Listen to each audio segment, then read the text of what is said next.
फला मुदिल्ल लह वमन युद्लिल्हु फला हादिय लह वअशहदु अल्ला इलाहा इल्लल्लाहु वहदहु ला शरीक लह वअशहदु अन्न मुहम्मदन अब्दुहु व रसूलुहु अम्मा बअदु फइन्न खैरल हदीस किताबुल्लाह व खैरल हदी हदी मुहम्मदिन सल्लल्लाहु अलैहि वसल्लम व शर्रल उमूरि मुहदसातुहा व कुल्ल मुहदसतिन बिदअह व कुल्ल बिदअतिन ज़लालह व कुल्ल ज़लालतिन फिन्नार।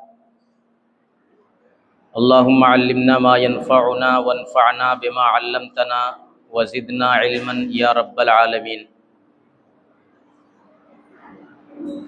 अज़ीज़ तलबा, इमला, क़वाइद और गलतियाँ,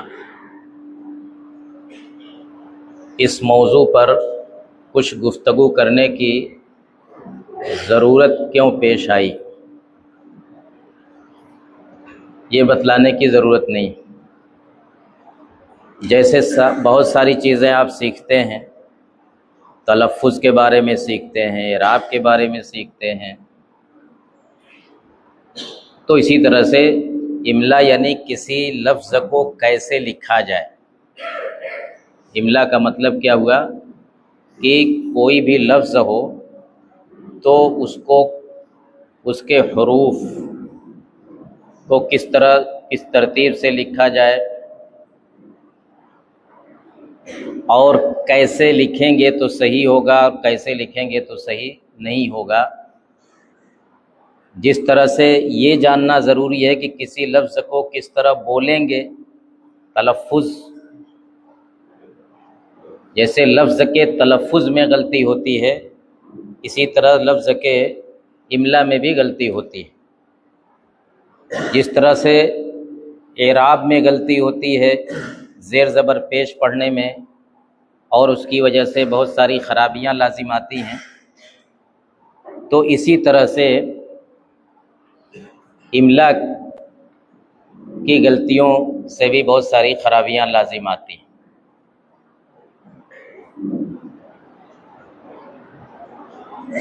इमला की गलतियाँ क्यों होती हैं?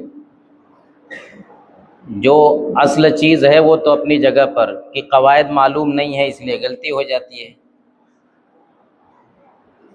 लेकिन एक बहुत बड़ा सबब हम लोगों का ये है कि अरबी भी हम लोग पढ़ते हैं और उर्दू भी पढ़ते हैं, तो अरबी की बहुत सारी चीज़ें हमारे जहन में रहती हैं, हमारी आँखों के सामने रहती हैं, तो उसी को हम उर्दू पर फिट कर देते हैं।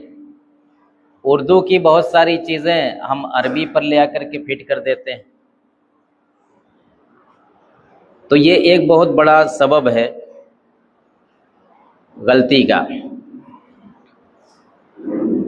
उसके अलावा दूसरा जो सबसे अहम सबब है वो तो वही है कि कायदा मालूम नहीं है, जैसे चाहो लिख दो, सही हुआ तो ठीक, नहीं सही हुआ तो भी लिख दिया। तो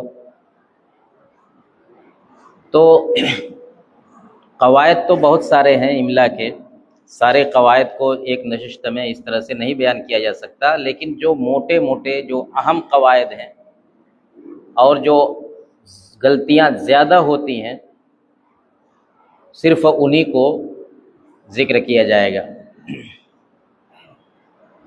देखिए, कायदा ये है, इमला का कायदा ये है कि जो लफ्ज़ जैसे बोला जाए वैसे लिखा जाए, जो लफ्ज़ जैसे बोला जाए वैसे लिखा जाए। क़ाल आप बोलते हैं तो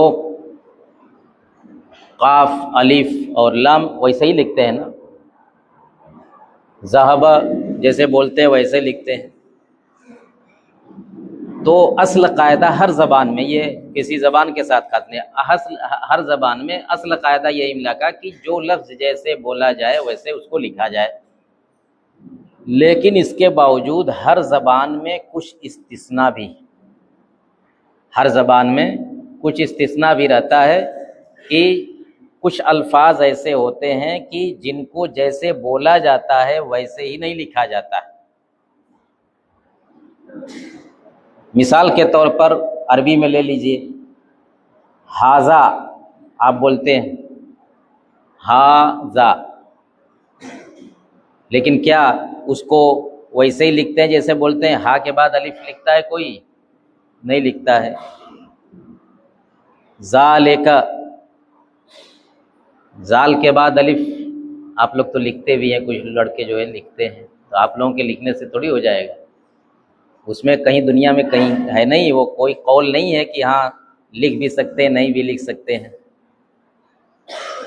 तो ये अरबी के साथ खास नहीं है। उर्दू में भी आपको बहुत सारी मिसालें मिल जाएंगी, अंग्रेज़ी में बहुत सारी मिसालें मिल जाएंगी। अंग्रेज़ी में देखो जी, कोई रास्ते में ना बैठे, देखो वो बैठ रहा है, उसको हटाओ वहाँ से। कोई भी रास्ते में ना बैठे, जो रास्ते वाला होगा उसकी जिम्मेदारी है कि रास्ते में ना बैठने दे। ये रास्ता बंद करने वाला आप लोगों को खुद समझना चाहिए कि अगर हम रास्ते में बैठ जाएंगे तो जो बाद में आएगा वो या तो आपके ऊपर चढ़ करके जाएगा या उसके बाद वो बैठ जाएगा। क्या कर रहा था मैं? इंग्लिश में नॉलेज,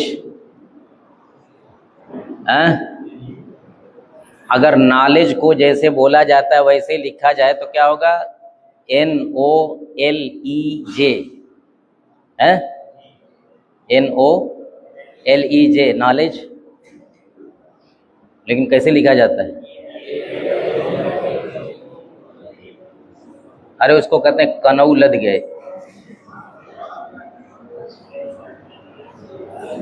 आवाज सुनाई दे रही है?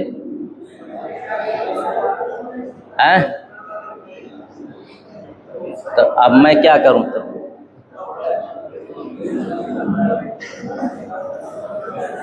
आप लोग कान को एक बार ऐसे ऐसे कीजिए, देखिए सुनाई देता है? सब लोग करो।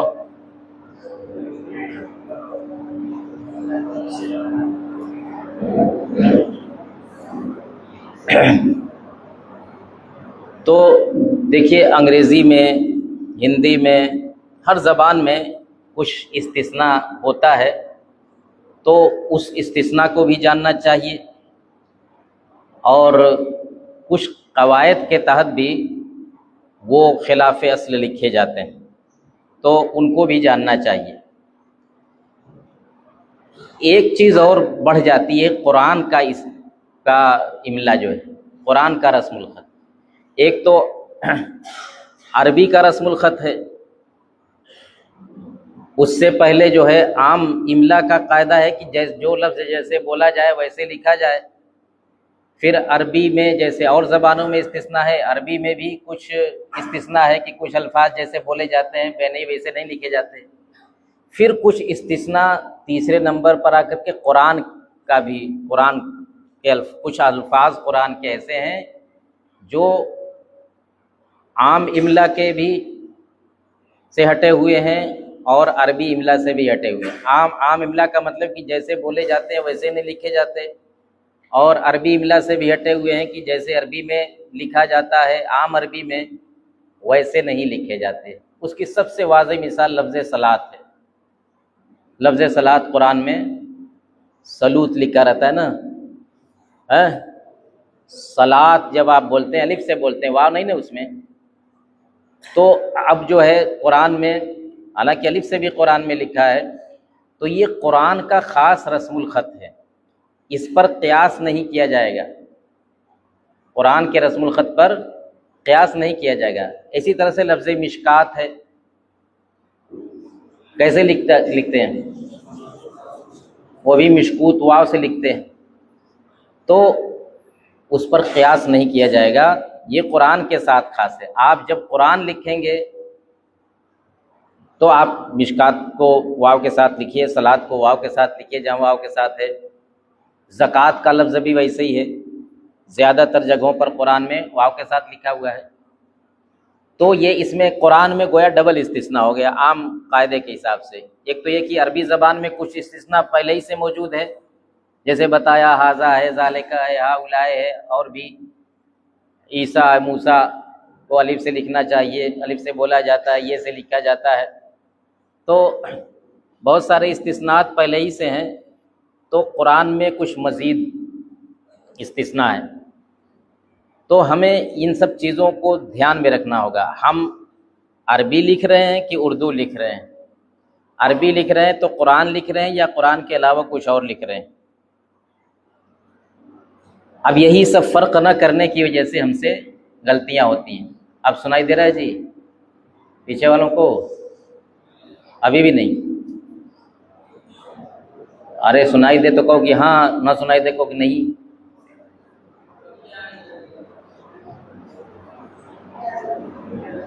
नहीं, कुछ लड़के चाहें तो इधर आ जाएं, इधर बैठ सकते हैं।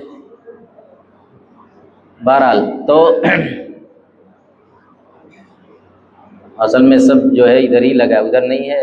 ये आवाज़ वाला है तो ये भी तो इधर ही है। अच्छा, खाली ये है। और तो जैसे कोई मुहाजरा वगैरह भी होता है तो भी इसी तरह से रहता है।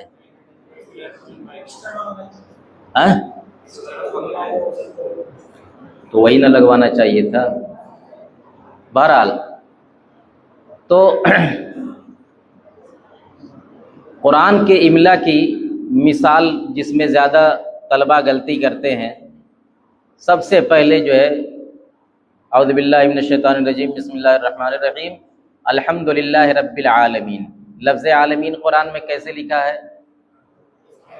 आयन के बाद अलिफ नहीं है। अब वो उसके लिए छोटा सा अलिफ लगाया जाता है पढ़ने के लिए। तो अब आप लोग समझते हैं कि अब दुनिया में जहाँ भी लफ्ज़ आलमीन लिखा जाएगा वो आयन के बाद अलिफ नहीं लिखा जाएगा। बहुत से लड़के लिख करके ले आते हैं तो अल आलमीन वैसे ही लिखते हैं, और अगर किसी ने एतराज़ कर दिया तो फ़ौरन कुरान खोल करके दिखा देंगे। है कि नहीं भाई? इससे बड़ी दलील क्या है? कुरान से बड़ी भी दलील कोई हो सकती है तब। लेकिन इसको याद रखना, कुरान का इमला जो है बहुत सी जगहों पर ख़ास है, तो उसको नज़ीर नहीं बनाया जाएगा, उसको दलील के तौर पर नहीं पेश किया जाएगा। इस तरह से और भी बहुत सारी चीज़ें आपके सामने आएंगी। तो सबसे पहले जो है अलिफ का कायदा है। अलिफ का कायदा ये है, जैसे आम कायदा आपको बतलाया गया कि जो लफ्ज़ जैसे लिखा जाएगा, जैसे बोला जाएगा वैसे ही लिखा जाएगा। तो ये तमाम अल्फाज जो है उसी तरह से लिखेंगे। अब उसमें जो है जो आम ज़बान में इस्तिस्ना है, अरबी के आम अरबी में जो इस्तिस्ना है, जो खिलाफ असल लिखा जाता है, जैसे उसमें लफ्ज़ इलाह है, इलाहुन हैं। ये कुरान गैर कुरान हर जगह बगैर अलिफ के, लाम के बाद अलिफ बोला तो जाता है लेकिन लिखा नहीं जाता है। लफ्ज़ अल्लाह, अल्लाह, इसमें भी लाम के बाद अलिफ बोला जाता है लेकिन लिखा नहीं जाता। लफ्ज़ रहमान, मीम के बाद अलिफ बोला जाता है, पढ़ा जाता है लेकिन लिखा नहीं जाता। अलबत्ता ये जो है ये आम अरबी में भी है और कुरान में भी है। और हाजा, हाउलाए, ज़ालिका, अल आलमीन, अस्सलात। एक लफ्ज़ और है जिसमें लड़के ज़्यादा गलती करते हैं, लफ्ज़ सलास है, सलासुन। उसको अक्सर लड़के बगैर अलिफ के लिखते हैं। ये कुरान में अक्सर जगहों पर बगैर अलिफ के ज़रूर है, लेकिन आम अरबी में बगैर अलिफ के नहीं लिखा जाएगा, इसलिए कि फिर वो सुलुस पढ़ा जाएगा। सलास को आप बगैर अलिफ के लिखेंगे तो क्या पढ़ा जाएगा? ऐसी सूरत में कोई फ़र्क नहीं रह जाएगा सलास और सुलुस में।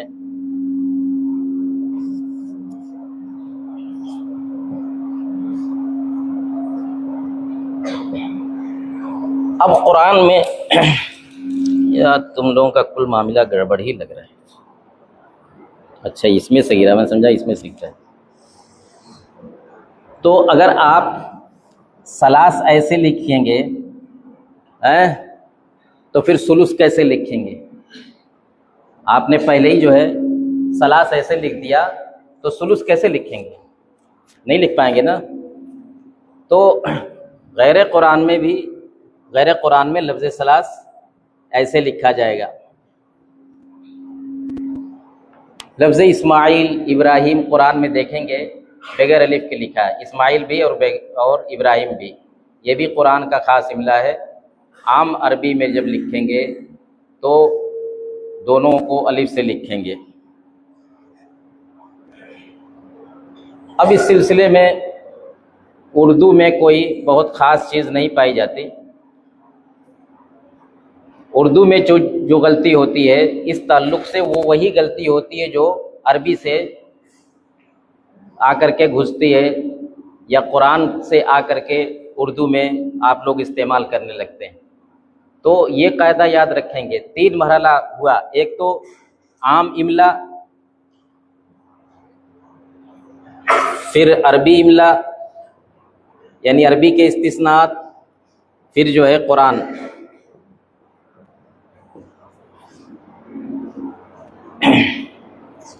दूसरा कायदा जो है हा का हा जो है एक हा ऐसे लिखते हैं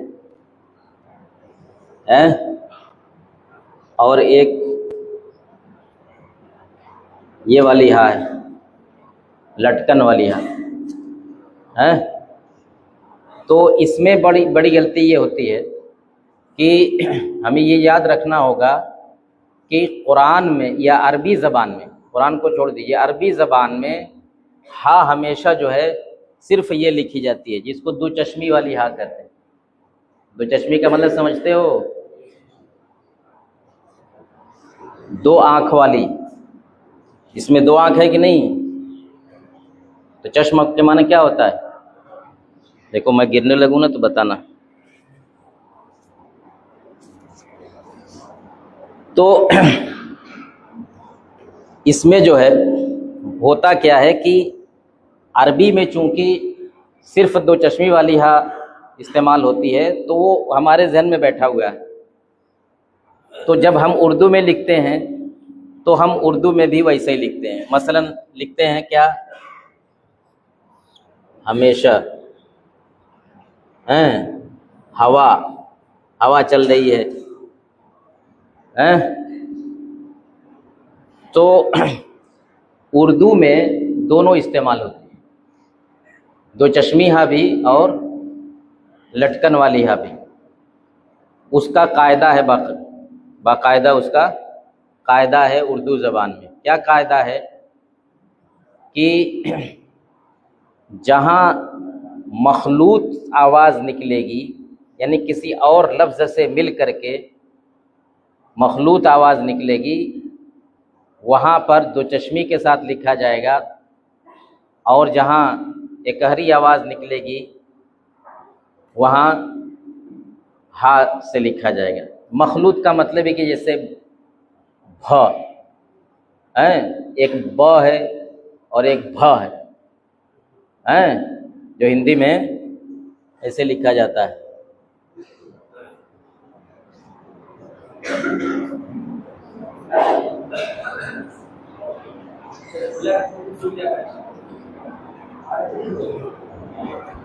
चलो भाई, इसको ऐसे कोई लटका नहीं लेंगे?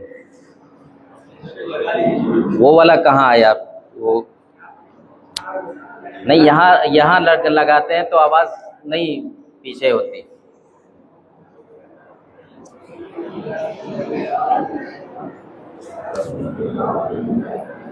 चलो बैठो, कहाँ जा रहे हो? तो जैसे भ है, फ है और भी इस तरह के अल्फाज हैं जिसमें मखलूत आवाज़ आती है, तो वहाँ जो है 2 चश्मी वाली हा। अब जाहिर बात है कि ये हा जो है शुरू में अब नहीं आएगी। जब भी किसी हर्फ से मिल करके आएगी तो उस हर्फ के बाद ना आएगी, तो शुरू में नहीं आएगी। गोया कि शुरू में 2 चश्मी वाली हा उर्दू में उसकी कोई गुंजाइश नहीं, जबकि अरबी में शुरू में भी, बीच में भी आखिर में तो नहीं आती, आखिर में वो वाली आ जाती है, लेकिन शुरू में आती है। जैसे हवा आप लिखेंगे तो ऐसे ही लिखेंगे हैं, अबू हुरैरा लिखेंगे अरबी में तो ज़ाहिर बात है कि इसी दो चश्मी से लिखेंगे। तो उर्दू में यही कायदा उसका है, सीधा साधा कायदा।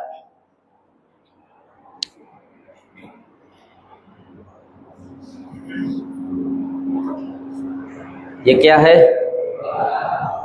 बिहार। ये क्या हुआ? नाराज मत होना।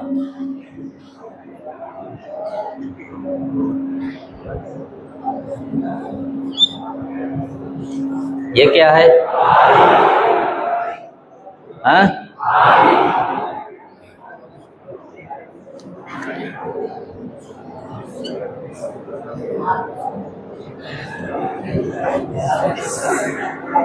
अब क्या हुआ?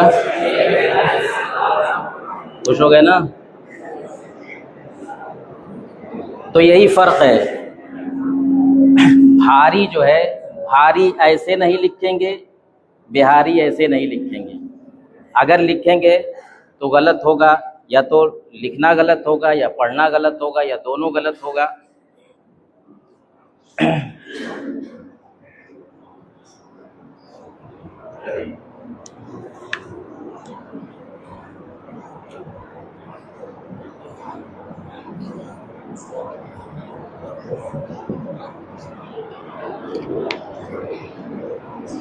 वो भी वैसे ही है।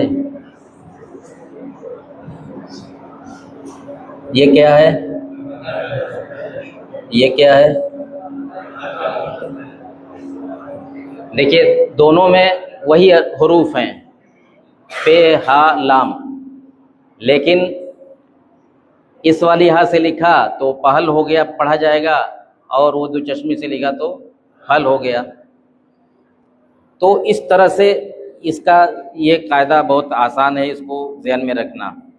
अब जो है गलती ज़्यादा कहाँ होती है, वही कि अरबी वाला ध्यान में रहता है कि कहीं भी हो बगैर सोचे समझे जो है दो चश्मी वाली हा इस्तेमाल कर देते हैं।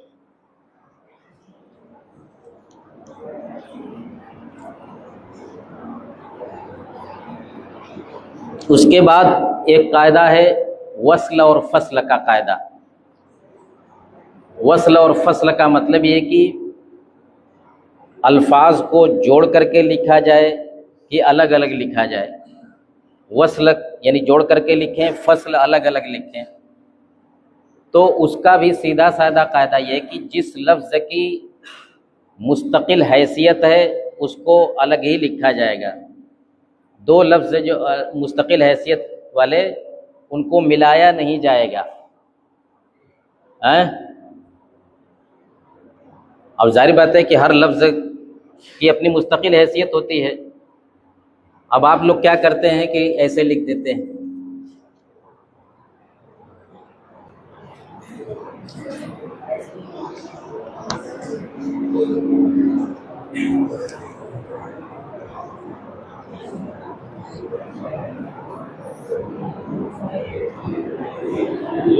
के लिए हैं, या उसको हैं, जाएगा,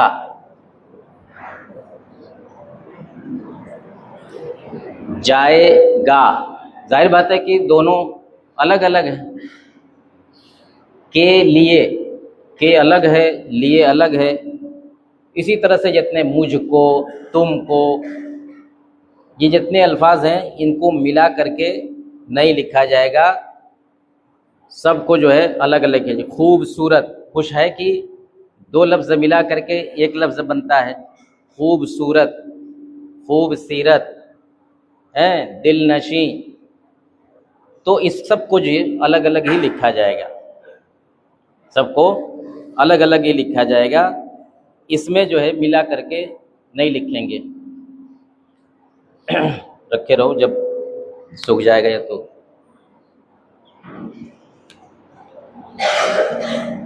अब इसमें जो है किसी को कोई सवाल होगा ना तो उसको नोट करता रहेगा, आखिर में पेश करेगा। देखो अरबी में अब इम्तिहान आ रहा है, आप लोग रोल नंबर लिखे। देखिए जो कायदा उर्दू का है इसमें वही अरबी का है। अरबी में भी हर लफ्ज़ को अलग लिखा जाएगा। अब किसी का रोल नंबर 500 है मसलन, तो वो कैसे लिखता है?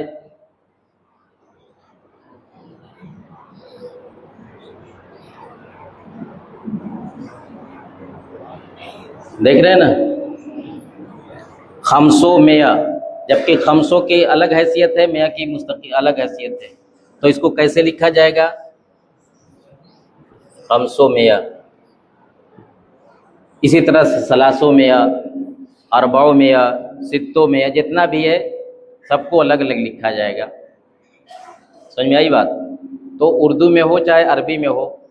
अब ये है कि जैसे कुछ अल्फाज हैं मुज़ाफ मुज़ाफ इलैह, जैसे अनफुसुकुम, तो अब आप लोग कहेंगे कि आप ही ने बताया था कायदा कि दोनों को अलग अलग, नहीं वो नहीं, अब वो उसको मिला करके ही लिखा जाएगा।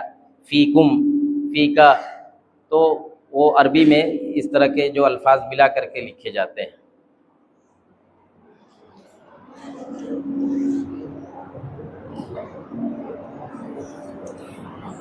एक कायदा जो है अरबी में हमज़े वस्ल और हमज़े क़ता का होता है। इसमें बड़ा गड़बड़ करते हैं।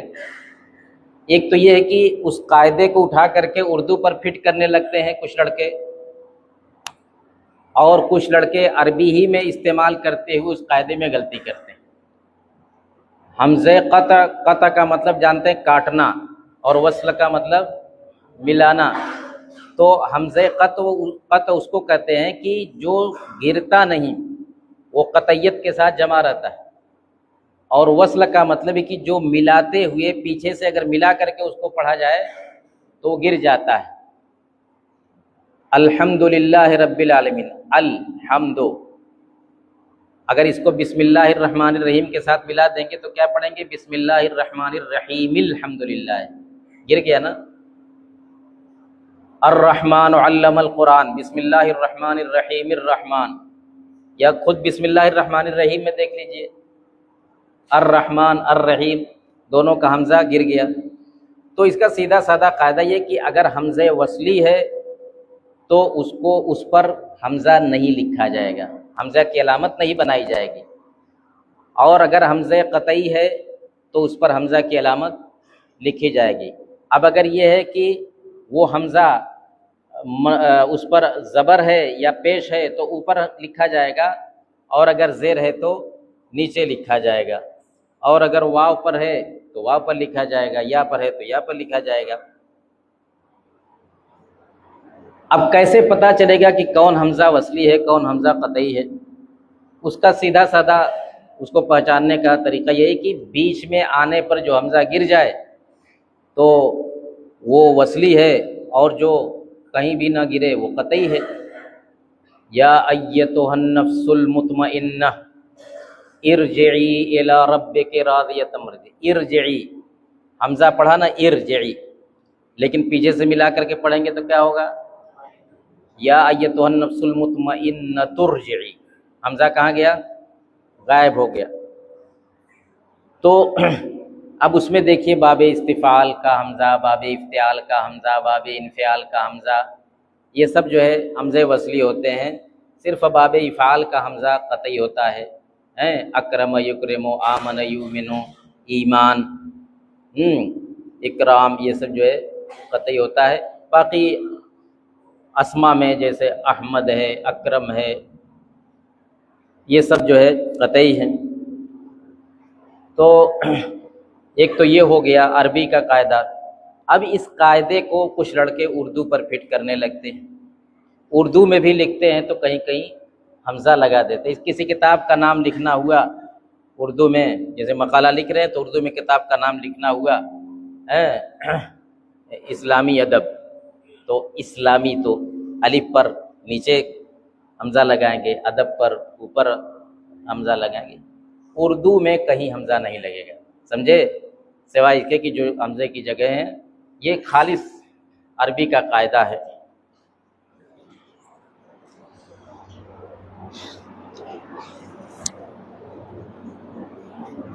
हमज़े का एक कायदा और जो है, जो उर्दू में, कि जैसे यहाँ इमला लिखा है बगैर हमज़े के, आखिर में हमज़ा नहीं लिखा है। हालांकि लफ्ज़ इमला क्या है, अरबी ज़बान का लफ्ज़ है ना, अमला युमली इमलान। तो उसमें कायदा ये है, उर्दू में, अरबी में तो जब भी लिखा जाएगा बगैर हमज़े के नहीं लिखा जाएगा, लेकिन उर्दू में उर्दू वाले ये कहते हैं कि जिन अल्फाज के आखिर में हमज़ा है उनको बगैर हमज़े के भी लिखा जा सकता है, हमज़े के साथ भी लिखा जा सकता है। जैसे इमला आप हमज़े के साथ भी लिख सकते हैं और बगैर हमज़े के भी लिख सकते हैं। दुआ, दुआ में हमज़ा है ना, उसको बगैर हमज़े के भी लिख सकते हैं। देखते हैं ना कि अक्सर जगह लिखता है कि दुआ, हमारे लिए दुआ कीजिए, दुआ के आदाब व अहकाम, बगैर हमज़े के लिखा रहता है। वुज़ू है उर्दू में बगैर हमज़े के आम तौर से लिखा रहता है। अगर कोई हमज़ा के साथ लिखे तो वही असल है, वही सही है, लेकिन बगैर हमज़े के भी लिखा जाता है। तो ये उर्दू के साथ ख़ास है कि उर्दू में जैसे लफ्ज़ उलमा, फ़ुज़ला, ये सब, लेकिन ये उसी वक्त जबकि आगे से वो जुड़ा ना हो, मसलन मुज़ाफ़ ना हो। अब जैसे सना है, सना, दुआए सना है, तो सिर्फ सना लिखना रहे या दुआए सना, सना के बाद कुछ नहीं है जिसकी तरफ निस्बत हो, तब तो वहाँ बगैर हमज़े के लिख सकते हैं। लेकिन अगर सना उल्ला लिखना रहे तो हमज़ा लिखना ज़रूरी है। सना उल्ला को रज़ा उल्ला, खाली रज़ा लिखना रहे तो बगैर हमज़े के, लेकिन रज़ा उल्ला लिखना रहे तो हमज़ा वहाँ ज़रूरी है। और ये सब किसके, उर्दू के साथ ख़ास है, अरबी में ये सब कायदा न चलाइएगा। एक चीज़ बहुत ज़्यादा जो उर्दू में जिस पर तवज्जो देने की ज़रूरत है कि जिस लफ्ज़ के आखिर में अलिफ हो, अगर उसको मुज़ाफ़ बनाएंगे किसी लफ्ज़ की तरफ तो हमज़ा ही सिर्फ ज़रूरी नहीं है, बल्कि हमज़ा के साथ साथ जो है या वो लंबी वाली लगाना है।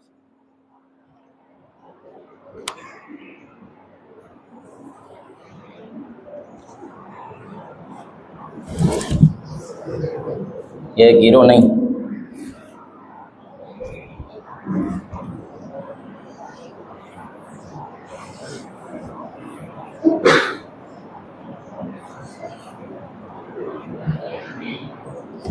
उलमा आप लिखते हैं, अब आपको लिखना है उलमाए इस्लाम। तो अरबी के गलबे की वजह से क्या करते हैं कि ऐसे लिख देते हैं और यहाँ कसरा लगा देते हैं उलमाए इस्लाम।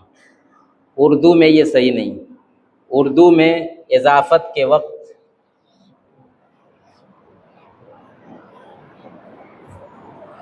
ऐसे लिखेंगे उलमाए इस्लाम। दुआ है,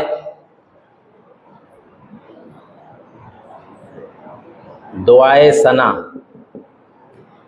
है, दुआए सना ऐसे लिखेंगे।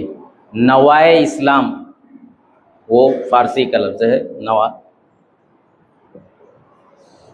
वो एक रिसाला आता था ना नवा इस्लाम, कैसे लिखा रहता था, ऐसे ही ना। तो जहाँ आखिर में अलिफ होगा, बल्कि वाव भी अगर होगा तो वहाँ भी उसको हमज़ा भी लिखा जाएगा और साथ साथ ये लंबी वाली ये भी लिखी जाएगी। ये कायदा है। देखिए, कायदा अलग है, किसी बड़े से बड़े आलिम ने लिखा हो या किसी अखबार में आप पढ़ें, किसी किताब में पढ़ें जो इन सब कवायद के ख़िलाफ़ लिखा हो, तो वो कोई दलील नहीं। दलील कायदा होता है।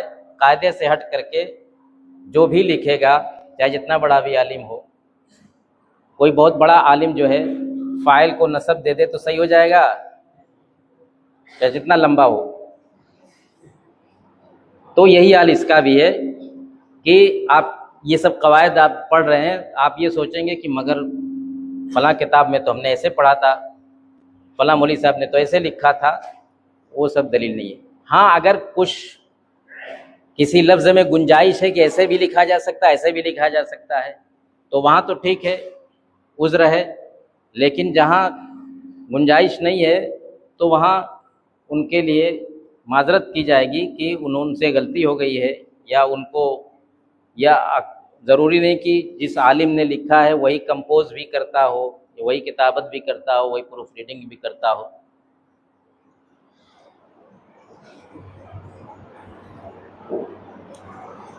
तो ये हो गया हमज़े वस्ल और हमज़े क़ता का मामला। एक मामला जो है इसी से मिलता जुलता, लिए दिए में कहाँ जो है हमज़ा लगाया जाएगा या के साथ साथ, अब कहाँ हमज़ा नहीं लगाया जाएगा, सिर्फ या का नुक्ता रखा जाएगा। मिसाल के तौर पर लफ्ज़ लिए जो है,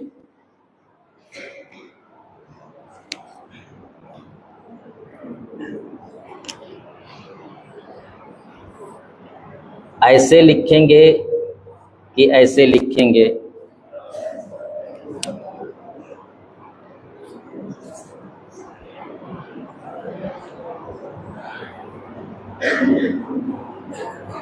गए ऐसे लिखेंगे कि ऐसे लिखेंगे। इसमें कायदा ये है सीधा साधा कि या के पहले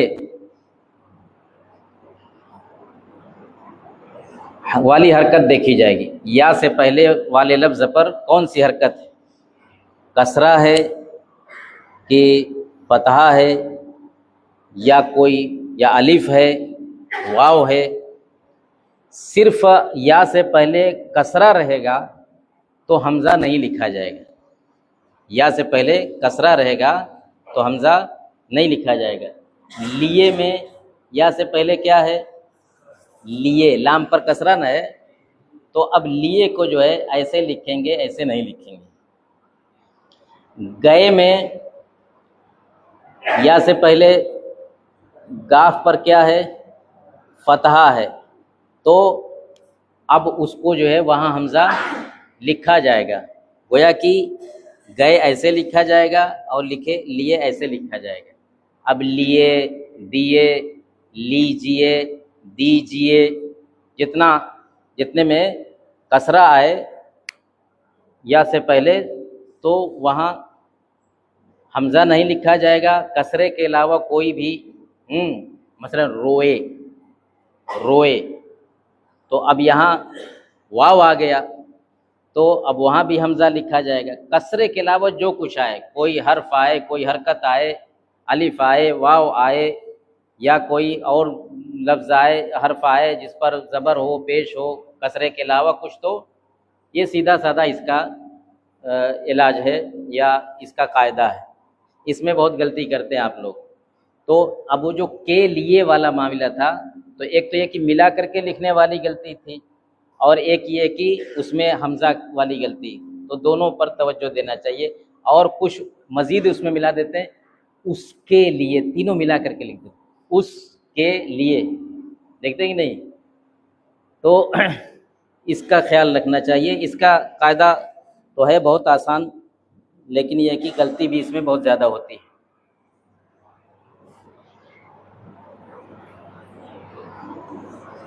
एक जो है रुमूज़े औक़ाफ़, कामा, डैश, फुल स्टॉप, कोलन, सुना है कि नहीं ये सब?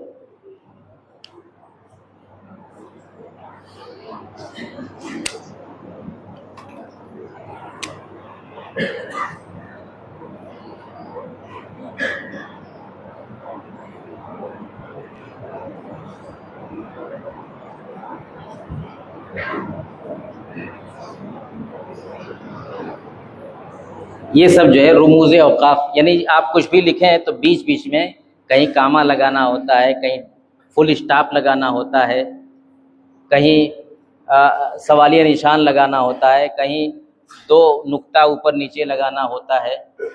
तो ये नहीं कि आंख बंद करके लिखते जाओ लिखते जाओ।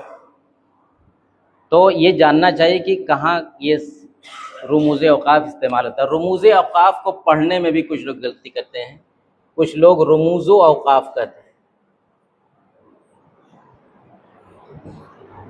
ये रुमूज़ औक़ाफ़ हैं, रुमूज़ औक़ाफ़ नहीं। मुज़ाफ़ मुज़ाफ़िल है, ठहरने की अलामतें। तो कामा लगाया जाता है, मसलन अत्फ़, कई अत्फ़ आ गया है। मसलन हिंदुस्तान में दिल्ली, बनारस, लखनऊ, बम्बई और कलकत्ता, ये सब इल्मी मराकिज़ हैं। तो अब देखिए, अरबी में तो वाव हरफ़ियत आता है, लेकिन उर्दू में यहाँ हरफ़ियत फैलाने की ज़रूरत नहीं है। आखिरी जो लफ्ज़ रहेगा उससे पहले और लगाएंगे, बाकी और में यही कामा लगा लगा करके अत्फ़ का माना पैदा करेंगे। हैं, दिल्ली, मुंबई, बनारस, लखनऊ, सबके बाद कामा, और कलकत्ता, जो आखिरी रहेगा लफ्ज़ उसके पहले और लगाना ज़रूरी है। तो ये सब मातूफ़ मातूफ़ अलैह हो जाएंगे। या इसी तरीके से छोटे छोटे जुमले जहाँ आए एक ही तरह के, तो उसके बीच में भी कामा लगाया जाता है। जामिया के लड़के खेलते हैं, सोते हैं, खाते हैं, पढ़ते हैं, मेहनत करते हैं, इन सब जुमलों के बीच में, ये सब जुमले न हुए, तो चूँकि एक ही तरह के सब जुमले हैं तो इन सब के बीच में कामा लगाया जाएगा। और जहाँ पूरा जुमला मुकम्मल हो जाए वहाँ डैश लगाया जाता है, फुल स्टॉप जिसको कहते हैं। ये अंग्रेज़ी में रहता है तो खाली नुक्ता रख देते हैं, और उर्दू में थोड़ा लंबा, कंप्यूटर में भी आपको वही लंबा वाला मिलेगा उर्दू में। एक चीज़ कबल इसके कि भूल जाएं, कुछ लड़के नुक्ते के मामले में ये गलती करते हैं कि जैसे अरबी में नुक्ता जो है सिर्फ नुक्ता रख देने से, या उर्दू में नुक्ता सिर्फ नुक्ता रख देने से हो जाता है, और अंग्रेज़ी में गोल बनाना पड़ता है, तब नुक्ता होगा। 20 लिखना है तो ऐसे लिखेंगे, ये नहीं कि ऐसे लिख करके और ऐसे लिख दें, नहीं, वो नुक्ता जब उसके बाद जो है, जब पॉइंट तक कोई लिखना हो तब लिखा जाता है। तो अब उसी को उठा करके कुछ लड़के उर्दू में लिखते हैं। मसलन 2025 लिखना है तो आप लोग घबराइए नहीं,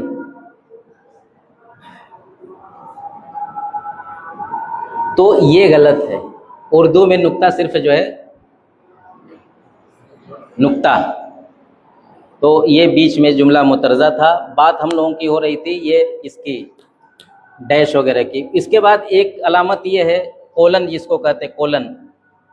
ये वहाँ लिखा जाता है जहाँ उसके बाद, जैसे कहते हैं कि फरमाते हैं, वो कहते हैं, अब कहते हैं के बाद ये लिखना चाहिए, और उसके बाद उनका कौल जो है इन्वर्टेड कामा के बीच में लिखा जाएगा। एक तो ये कि कहते हैं, फरमाते हैं, या दर्ज झेल नुक्तों पर गौर कीजिए, जिसके बाद भी तफसील आ रही है तो वहाँ ये नुक्ता जो है कोलन नीचे ऊपर करके लगाएंगे। और फिर अगर किसी का कौल नकल कर रहे हैं, इक़्तिबास नकल कर रहे हैं, तो उसको जो है इधर डबल कामा, इधर डबल कामा, जिसको इन्वर्टेड कामा कहते हैं। तो बहुत से लड़के क्या करते हैं कि शुरू में तो लगा देते हैं और आखिर में जहाँ बात ख़त्म होती है वहाँ नहीं लगाते, तो पता नहीं चल पाता कि उनकी बात कहाँ ख़त्म हुई, है कि नहीं। जहाँ आप ये वाला पलट करके कामा लगाएंगे तो ये माना जाएगा कि यहाँ बात ख़त्म हो गई। अब यहाँ आप नंबर दे करके हाशिया में उसका हवाला देंगे, और अगर आपने नहीं लिखा तो पता नहीं चल पाएगा कि कहाँ इनकी बात ख़त्म हुई। कुछ लड़के आखिर में लगाते हैं, शुरू में नहीं लगाते, कुछ न शुरू में लगाते हैं न आखिर में लगाते हैं। ये ब्रैकेट है, ब्रैकेट में कोई ख़ास चीज़ ज़ाहिर करनी होती है, कहीं गिनतियों के मिलने का ख़तरा रहता है दाएं बाएं से, तो उसको ब्रैकेट में लिख दिया जाता है, या और कोई अहम चीज़ होती है तो उसको ब्रैकेट में लिख दिया जाता है। एक लफ्ज़ जो, एक इशारा जो है ये है, देखा, ये इसको निदाइया फुजाइया ये कहते हैं। अगर आपको ये लिखना है इस्लामी भाइयों, हैं, मुसलमानों, दोस्तों, तो वो लिखने के बाद ये लिखना है। अब इसमें क्या है कि जहाँ खिताब आ जाएगा वहाँ से नून गुन्ना निकल जाएगा। अब जैसे मुसलमानों, तो मुसलमानों जब मुखातब करेंगे कि ऐ मुसलमानों, तो अब वहाँ नून गुन्ना नहीं लिखा जाएगा, ना बोला जाएगा मुसलमानों, हैं, और दोस्तों, साथियों, नून गुन्ना नहीं लिखा जाएगा और ये अलामत वहाँ लिखी जाएगी। अब कोई बड़े से बड़ा नेता जो है बोले साथियों, भाइयों और बहनों, मित्रों, हैं, तो वो कोई दलील नहीं है। सुनते हो कि नहीं सुनते हो?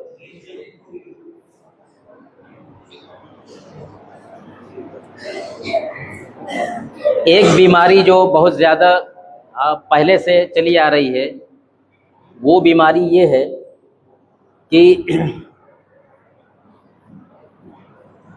मुखफ़फ़ात चलते हैं दुआ में, दुआए जुमले में सल्लल्लाहु अलैहि वसल्लम लिखना है तो खाली स्वाद या सलाम, हैं, रज़ी अल्लाह अन्हु लिखना है तो रेज़ाल अलैहिस्सलाम लिखना है तो खाली आयन, और क्या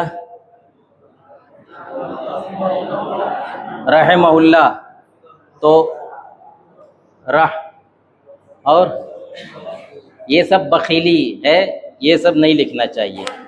आप सल्लल्लाहु अलैहि वसल्लम पूरा लिखिए, पूरा लिखिए, पूरे का सवाब पाइए।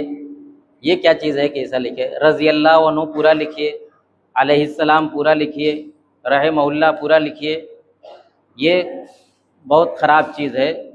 और उससे ख़राब चीज़ जो अल्हम्दुलिल्लाह ख़त्म हो गई कि बिस्मिल्लाहिर्रहमानिर्रहीम की जगह 786 हैं, और 92 कहाँ किसकी जगह लिखते थे? हैं, 92 भी लिखते, वो अभी भी बरेलियों के यहाँ लिखा जाता है। तो इनसे परहेज़ कीजिए। अब आखिर में कुछ उमूमी गलतियां हैं जो अक्सर लड़कों से हो जाती हैं। जैसे कुछ लड़के अल्हम्दुलिल्लाह ऐसे लिखते हैं, क्या गलती इसमें? अलिफ नहीं रहेगा। ये लड़कों नहीं, हमने बड़कों में भी देखा है। और इसी तरह से वो जो मैं आप लोगों को इंशा में बताता रहता हूँ कि जहाँ 2 अलिफ चाहिए वहाँ 1, और जहाँ 1 चाहिए वहाँ 2। हाज़ल बाब हैं, तो अब ज़ाहिर बात है कि हाज़ा का अलग अलिफ होना चाहिए, अलबाब का अलग होना चाहिए। तो यहाँ 2 अलिफ के बजाय 1 अलिफ लिख देते हैं। इसके बरक्स जो है बिल बाब लिखना रहे,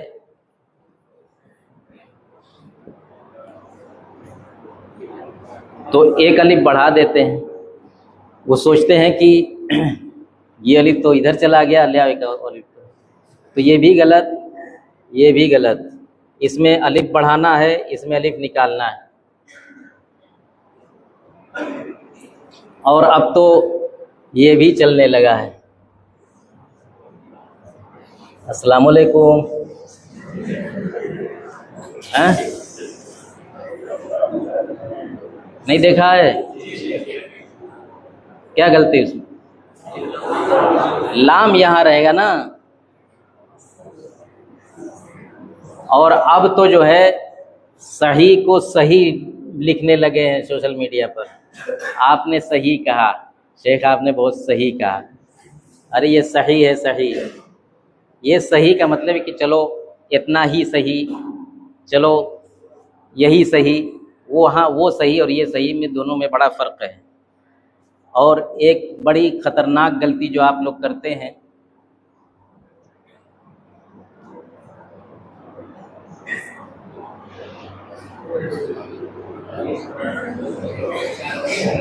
क्या गलती है इसमें? अब ये 2 उर्दू का, 7 उर्दू का और 4,